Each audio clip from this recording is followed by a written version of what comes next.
Assalamualaikum warahmatullahi wabarakatuh. Selamat pagi anak-anak semua. Waalaikumsalam warahmatullahi Selamat wabarakatuh. pagi, Bu. Bagaimana kabar kalian semua? Apakah sehat? Alhamdulillah Ibu sehat. Ibu gimana sendiri? Sehat nggak? Alhamdulillah baik ya, Taufik. Terima kasih. Baik, sebelum mulai pelajaran pada hari ini, alangkah baiknya kita berdoa terlebih dahulu. Ketua kelas, bisa dipimpin doanya? Siap Ibu, siap. Oke teman-teman, sebelum memulai kegiatan pada hari ini, alangkah baiknya kita berdoa terlebih dahulu. Berdoa menurut kepercayaan masing-masing, berdoa dimulai. Oke, berdoa selesai, memberi salam. Assalamualaikum warahmatullahi wabarakatuh. Waalaikumsalam warahmatullahi wabarakatuh. Terima kasih Taufik telah memimpin doa. Apakah semua teman-teman kelas 12 IPS 1 sudah hadir dalam room Zoom? Sudah semua, Bu. Lengkap pada hari ini, Bu. Oke, berarti sudah bisa kita mulai ya untuk materinya. Jika dalam proses Ibu menjelaskan ada yang kurang jelas, bisa ditanyakan dengan kalian raise hand terlebih dahulu. Paham ya semua? Paham, Bu. Baik, terima kasih semuanya. Selanjutnya kita akan mulai pembelajaran hari ini dengan materi kerjasama negara maju dan negara berkembang. Sebelumnya, Ibu akan memberitahukan mengenai kompetensi dasar dan indikator yang harus dicapai oleh siswa dalam materi pokok ini ya. Yang pertama, menganalisis karakteristik negara maju dan negara berkembang dalam konteks pasar bebas. Yang kedua, mengidentifikasi materi tentang interaksi Indonesia dengan negara maju dan negara berkembang dalam konteks pasar bebas yang dilengkapi dengan peta, tabel, grafik, atau diagram. Sebelum masuk ke dalam materinya, Ibu mau bertanya dulu nih di sini. Ada yang sudah paham belum sih apa itu negara maju dan negara berkembang? Saya izin menjawab, Bu. Negara maju itu memiliki pendapatan per kapita yang tinggi, serta kecilnya tingkat pengangguran yang ada di suatu negara. Oke, apa ada jawaban yang lain?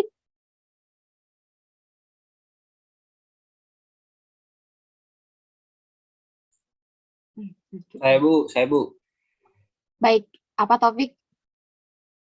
Penduduk negara berkembang, angka penganggurannya masih belum tinggi, Bu, karena lowongan pekerjaan yang tersedia masih belum tersebar secara merata di setiap daerahnya, sehingga tingkat kriminalnya tinggi. Oke, tepat sekali jawaban Mario dan Taufik ya. Selanjutnya Ibu akan share screen mengenai materi tersebut. Oke. Apakah sudah terlihat jelas? Apakah sudah terlihat di kalian? Sudah, Bu. Oke. Oke, tepat sekali dari jawaban Mario dan Taufik mengenai negara maju dan negara berkembang. Sini Ibu akan menjelaskan sedikit. Jadi pada tahun 1980 terdapat pembagian negara maju dan berkembang. Hal ini dibentuk oleh Kanselir Jerman bernama Willy Brandt pada tahun 1980. Negara ini dibagi menjadi negara kaya yang terletak di wilayah utara bumi dan negara miskin yang berada di wilayah selatan bumi. Negara-negara tersebut dibagi berdasarkan produk domestik bruto per kapitanya atau gross domestic product atau GDP. Berikut adalah peta negara maju dan negara berkembang pada tahun 1980. Bisa dilihat ya, peta negara maju dan berkembang pada tahun 1980. Peta yang berwarna kuning menandakan negara maju dan peta yang berwarna orange merupakan negara berkembang. Sampai penjelasan di sini ada yang ingin ditanyakan? Ya, baik Aulia. Silakan. Ibu, saya ingin bertanya, peta tersebut kan tahun 1980, Bu. Nah, pasti sekarang sudah banyak terjadi perubahan kan? Nah, lalu seperti apa sih, Bu, perubahan tersebut? Baik, terima kasih pertanyaannya ya untuk Aulia. Pertanyaannya sangat bagus sekali.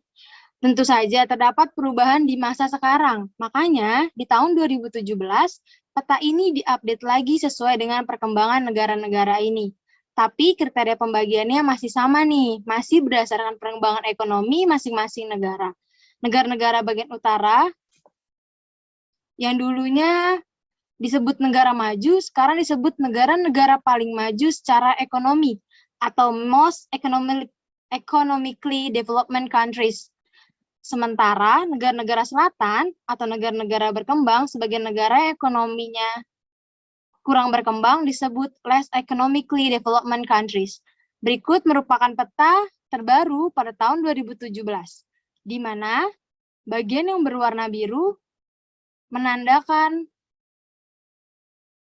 ekonomi yang berkembang dan peta yang berwarna merah menandakan negara yang berkembang. Ada yang tahu mengapa pembagian negara maju dan negara berkembang berdasarkan bagian utara dan selatan? Saya izin menjawab, Bu, karena di negara-negara di bagian utara itu memiliki GDP per kapita yang tinggi karena perdagangan barang-barang manufaktur mereka yang sukses. Sementara negara-negara di bagian selatan memiliki GDP per kapita yang rendah karena perdagangan barang-barang mentah atau setengah jadi, sehingga memiliki pendapatan ekspor yang rendah, Bu. Oke, baik, benar sekali jawabannya Mario, terima kasih. Ini akan berkesinambungan dengan materi kita, negara maju dan negara berkembang.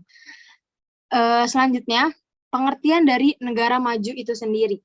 Negara maju mempunyai standar hidup tinggi dengan sistem perekonomian stabil, penggunaan teknologi canggih, dan berinovasi dalam berbagai bidang. Sesuai yang tadi sudah dijelaskan oleh teman kalian, Taufik. Selanjutnya, negara berkembang.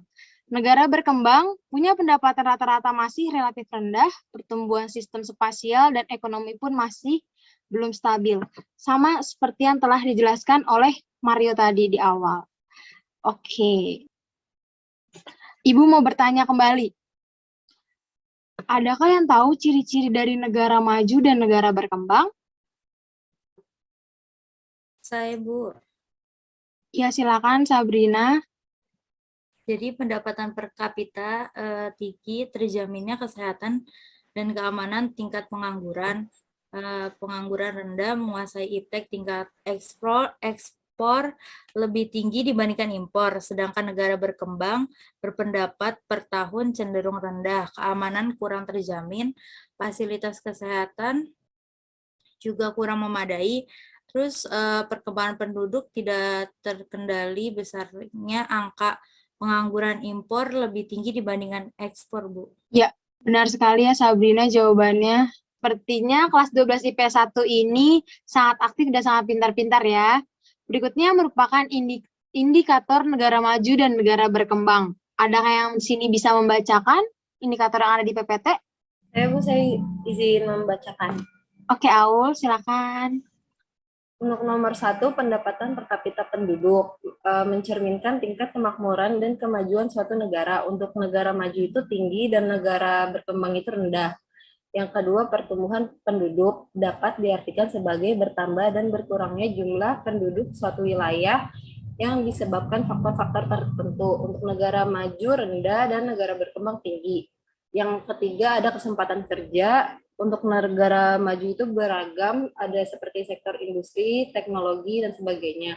Kalau untuk negara berkembang itu kurang beragam karena kebanyakan mereka itu sektor pertanian. Untuk yang keempat, ada angka harapan hidup, itu sangat bergantung pada pelayanan kesehatan dan taraf ekonomi. Untuk negara maju itunya 60 tahun ke atas dan negara berkembang rata-rata di bawah 60 tahun. Yang kelima, ada pemanfaatan lahan. Untuk negara maju, sektor industri, jasa, dan perdagangan. Sementara negara berkembang itu kebanyakan sektor pertanian seperti sawah, perkebunan, tambak, dan hutan. Yang keenam, ada tingkat pendidikan. Untuk negara maju tingkat pendidikannya tinggi dan negara berkembang itu rendah. Kemudian ada tingkat kesehatan. Untuk negara maju tinggi, negara berkembang rendah, dan yang terakhir ada kemajuan dan pemanfaatan teknologi. Untuk negara maju itu cepat dan negara berkembang itu agak lambat. Oke, terima kasih Aul sudah mau membacakan. Nah, Dari indikator yang telah dibacakan oleh teman kalian, adakah yang dapat menyebutkan contoh negara maju dan contoh dari negara berkembang? Iya, Bu. Saya ingin menyebutkan contoh negara maju. Oke, baik Iqbal, silahkan. Baik, terima kasih, Bu. Contoh negara maju di antara lainnya adalah Amerika Serikat, Jerman, dan Jepang, Bu. Oke. Anda bisa menyebutkan negara berkembang? Oke, Sabrina, silahkan. Ya, Bu, izin menjawab. Jadi, kalau contoh negara berkembang itu ada Indonesia, Brazil, dan hampir seluruh negara di Afrika. Oke, baik, tepat sekali jawabannya Sabrina dan Iqbal. Tentunya dari sebuah negara maju dan negara berkembang nggak luput nih dari faktor pendukung, yaitu adalah pasar bebas. Ada yang tahu pasar bebas itu apa? Saya, Bu. Oke, silakan. Pasar bebas yaitu sistem pertukaran ekonomi yang pajaknya, kendali mutu, kota, tarif, serta bentuk lain intervensi ekonomi terpusat oleh pemerintah, bersifat minimal bahkan tidak ada, Ibu. Oke, good answer Iqbal. Oke, di sini masuk ke pasar bebas. Menurut Britannica Encyclopedia pada tahun 2015, hakikat dari pasar bebas adalah salah satu bentuk perjanjian perdagangan antara dua negara atau lebih, sehingga dapat disimpulkan bahwa pasar bebas merupakan perdagangan yang tidak diatur oleh otoritas yang memaksa seperti pemerintah. Di penjelasan sedikit ini, adakah yang tahu dalam pasar bebas pajak seperti bea cukai itu tetap ada atau tidak? Saya, Bu, izin menjawab. Oke, Sabrina silakan. Jadi dalam pasar bebas, pajak serta bea cukai barang yang masuk atau keluar dari suatu negara itu biasanya akan dihapuskan, Bu. Ya, good. Benar sekali ya. Dalam pasar bebas, pajak serta bea cukai barang yang masuk atau keluar dari suatu negara biasanya akan dihapuskan. Nah, di sini masuk ke tujuan dari pasar bebas itu sendiri. Ibu akan bacakan. Poin yang pertama merupakan membuka peluang ekonomi. Yang kedua, meningkatkan perekonomian. Yang ketiga, meningkatkan teknologi. Dan keempat, memenuhi kebutuhan dalam negeri. Menurut kalian, mengapa sih pasar bebas dapat membuka peluang ekonomi? Ada yang bisa menjawab? Saya, Bu, izin menjawab, Bu. Oke, baik, Mario. Alasannya, oh iya, Bu. Alasannya itu karena produk yang awalnya diproduksi untuk dijual di dalam negeri dapat dijual ke luar negeri dengan mudah. Tidak adanya pajak yang membuat pasar menjadi lebih luas karena tidak dibatasi oleh pajak antar negara yang mahal. Kemudian terbukanya pasar yang membuat produsen dalam negeri dapat mengekspor barang dalam jumlah besar, namun biaya ekspor yang rendah. Hal inilah yang membuat negara memiliki komoditas ekspor unggulannya yang dapat meningkatkan perekonomian, Bu. Oke, bagus sekali jawabannya ya, Mario. Selanjutnya, mengapa pasar bebas dapat membentuk kebutuhan dalam negeri? Saya, Bu. Oke, baik, Taufik, silakan. Karena nggak semua barang yang dapat diproduksi di dalam negeri, Bu. Sebagian barang harus diimpor untuk dapat memenuhi kebutuhan. Lalu tidak adanya biaya impor dan persaingan ketat akibat pasar bebas yang membuat pemerintah dapat memenuhi kebutuhan dalam negeri dengan harga yang lebih murah. Itu. Nice, Taufik. Keren sekali ya jawabannya. Benar sekali yang telah dijelaskan sama teman kalian. Berikutnya, apa sih fungsi dari pasar bebas itu sendiri? Ada yang bisa menjawab? Saya izin menjawab lagi, Bu. Oke, Taufik, silakan. Fungsi pasar bebas, yaitu pasar bebas memiliki fungsi utama untuk meningkatkan aktivitas ekonomi suatu daerah dan memberikan masyarakatnya kebebasan dalam melakukan transaksi tanpa adanya paksaan dari pemerintah. Lalu pasar bebas juga berfungsi sebagai sumber informasi tentang ketersediaan, permintaan, serta harga barang, mendorong pengembangan usaha, mendorong peningkatan sumber daya manusia. Lalu ada mendorong produktivitas dan meningkatkan perekonomian suatu negara, Bu. Ya, benar sekali, Taufik, jawabannya. Terima kasih sudah menjawab pertanyaan Ibu dengan sangat baik. Oke, sepertinya nggak ada pertanyaan lagi dari kalian. Karena waktunya akan berakhir dalam 10 menit lagi, Ibu Ibu tutup untuk materi kita pada hari ini tentang negara maju dan negara berkembang. Selanjutnya, Ibu akan beri kalian kuis tentang pembelajaran hari ini melalui platform Quizizz. Linknya Ibu akan kasih di grup, kalian bisa akses, dan kalian selamat mengerjakan. Ibu tunggu jawaban kalian. Kelas Ibu tutup. Wassalamualaikum warahmatullahi wabarakatuh. Waalaikumsalam warahmatullahi wabarakatuh. Waalaikumsalam. Terima kasih Ibu atas penjelasannya. Sama-sama, Iqbal.